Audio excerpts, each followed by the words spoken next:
প্রথমে সবাইকে জানাই ধনতেরাস, ভূত চতুর্দশী আর অ্যাডভান্স শুভ দীপাবলির অনেক অনেক প্রীতি শুভেচ্ছা ভালোবাসা।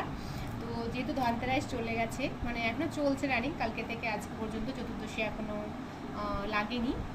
তো ধনতেরাস উপলক্ষে প্রত্যেকবারই আমি কিছু না কিছু ছোটোখাটো যা পারি কিনে নিয়ে আসি। তো এইবারেও অন্যথা হয়নি, এবারেও গিয়েছিলাম, বাট এটা একদম ধনতেরাসের প্রপার সেটা না। আমি এটা অ্যাকচুয়ালি যেটা তোমাদের দেখাতে চলেছি সেটা অ্যাকচুয়ালি আমি পুজোর 4 মাস আগে দিয়েছিলাম বানাতে। আমার হচ্ছে বিয়ের সময় যে পলা গাঁদাটা আমার পড়েছিল, মানে গিফট করেছিল, আমার এক রিলেটিভ দিয়েছিল, ক্লোজ রিলেটিভ। তো সেটা অনেক দিন পরার পরে কী বলো তো ক্ষয় হয়ে গেছিলো, তো সেটা আর পরা যাচ্ছিলো না, কীরকম লাগছিলো। তো সেই দুটো দিয়েই আমি একটাই দেখো পেস্টিং করা সে পুজোর 4 মাস আগে দিয়েছিলাম। কিন্তু কী বলো তো পুজো, তারপরে তো মানে সবে সবে ঘুরে আসলাম বাইরে থেকে দিল্লি। তো যেটা হয় মিডিল ক্লাস ফ্যামিলির একটা তোমার মানির ব্যাপার থাকে, তো আমি পুজোর সময় না এটা নিয়ে আসতে পারিনি, সত্যি কথা বলতে কি।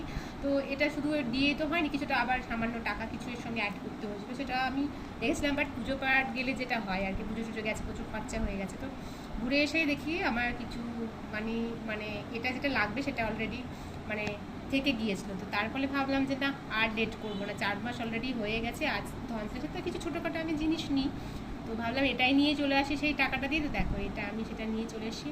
আর এই দেখো একটা বানিয়েছি পেস্টিং পলার উপরে, একটাই বানিয়েছি, কারণ দুটো করতে গেলে এখন যে সোনার দাম বুঝতেই পারছো, প্রচুর আমার আরও মানি লাগতো। সেটা আমার খুব একটা, আমি সোনা পড়তে পছন্দও করি না, গয়নাগাটি আমার খুব একটা ভালোও লাগে না।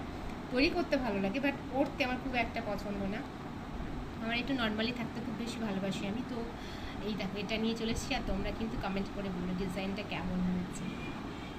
তো এটাই আমার হয়ে গেল ধনতেরাসের একটা জিনিস।